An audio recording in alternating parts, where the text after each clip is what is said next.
Hi hello friends, welcome to MSR dairy farm. ఎవరైనా first time మన channel visit చేస్తుంటే please తప్పకుండా follow చేసుకోండి ఫ్రెండ్స్. అలాగే మీ ఫ్రెండ్స్ అండ్ ఫ్యామిలీ మెంబర్స్ ఎవరికైనా ఆవులు కావాలంటూ వారికి తప్పకుండా మన వీడియోస్ని అయితే షేర్ చేయండి ఫ్రెండ్స్. ఈ వీడియోలో కనిపిస్తున్న హెచ్ఎఫ్ ఆవు అయితే ప్రజెంట్ అమ్మకానికి అయితే ఉందండి. దీని డీటెయిల్స్ మనం చూసుకున్నట్లయితే 6 పళ్ళతో అయితే ఉందండి, రెండో ఈత. సో ఇది ఇంకా ఈరడానికైతే ఒక 20 రోజులు టైం అయితే ఉందండి. దీని మిల్కింగ్ కెపాసిటీ మనం చూసుకున్నట్లయితే పూటకి 7 లీటర్లు అయితే చెప్తున్నారండి. మన ఫీడింగ్ను బట్టి 1 లీటర్ అటు ఇటు అదే ఉంటుందండి. దీని ధర మనం చూసుకున్నట్లయితే 67,000 రూపాయలు అయితే చెప్తున్నారండి.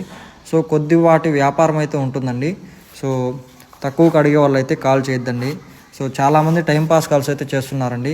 60,000 70,000 అనేసి 10 లీటర్ల ఆవులు ఇచ్చేటివి కావాలంటున్నారు. సో అలాంటి వాళ్ళు అయితే ప్లీజ్ దయచేసి కాల్ చేయొద్దండి. సో 60,000కి 70,000కి 10 లీటర్లు ఇచ్చే ఆవులు అయితే ఎవరికి రావండి. చూసుకొని మీ దగ్గర ఉంటే మాకు ఇవ్వండి, మేమైతే కొనుక్కుంటామండి. సో టైంపాస్ కాల్స్ అయితే చేయొద్దండి అన్న. ఇది వచ్చేసి 67,000 రూపాయలు అయితే చెప్పడం జరిగిందండి. 6 పళ్ళు, రెండవ ఈత, మిల్కింగ్ కెపాసిటీ అయితే 7 లీటర్లు అండి. Okay friends, please follow for more updates. Thank you. Please support us.